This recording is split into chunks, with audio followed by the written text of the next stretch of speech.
तू आयुर्वेदिक practice तर तू उत्तम करतोसच, पण त्याच्याबरोबर समुपदेशनाचा किती म्हणजे काउन्सिलिंगचा किती मोठा भाग आहे आणि तू लाईफस्टाईल चेंजेस की ह्याच्याविषयी काय आत्ता सांगशील? एक अत्यंत वेगळा मुद्दा, पण मला असं वाटतं की कोविड नंतर ना हा मुद्दा फार महत्वाचा झालं.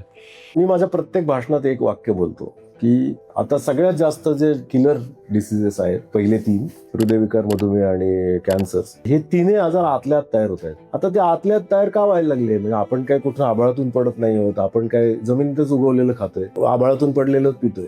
तर आपण विचार, जीवनशैली, आहार आणि एकूण जी काय तू म्हणलास ती पळापळ, ह्याच म्हणजे मी हरीवरी आणि करी असं त्याला म्हणतो की ह्या तिन्ही गोष्टी तुम्ही सांभाळून परत इंट्रोस्पेक्ट करायची गरज आहे. समुपदेशनाचा जो विषय काढलास, आमचं प्रत्येक कन्सल्टेशन 20-25 मिनिटं, अर्धा पाऊण तासाचं चालतं. त्याच्यात 3 महत्वाच्या बाबींमध्ये आयुर्वेदाचा उपयोग होताना मला फार मोठ्या प्रमाणात दिसतो. पहिलं ऑटोइम्युन डिसऑर्डर्स, त्याला फारसं करता येत नाही काही, की ज्याला तुम्हाला इम्युनोमॉड्युलेटर्स द्यावी लागतील. और आता समजा रुमॅटॉइड आर्थरायटिस आहे किंवा सोरायसिस झालाय, तर इम्युनोमॉड्युलेटर्स, स्टिरॉइड्स, मल्टीव्हिटॅमिन्स किंवा आर्थरायटिस असेल तर पेन किलर्स, याच्या पलीकडे काय देणार? आयुर्वेदामध्ये अप्रतिम औषध. आहाराचं म्हणशील तर आद्यशन, उपवास, अग्निमांद्य, विरुद्धान्न, अशा इतक्या सुंदर कल्पना आहेत. किंवा आम म्हणजे जे खाताय ते पचतंय की नाही, तुमची प्रकृती काय आहे, तुमचं वय काय, तुमची लाईफस्टाईल काय, तुमच्या जीवनशैलीचा संपूर्ण अभ्यास करून ते चालेल की नाही. तर हे खरं डॉक्टरचं कामच आहे. म्हणजे ज्याला तुम्हाला बरं करायचं आहे ना, त्या प्रत्येकाचं काम आहे. पण इतक्या सगळ्या हॉस्पिटल्स, इतके सगळे इन्फ्रास्ट्रक्चर, पैसा, रिस्पेक्ट,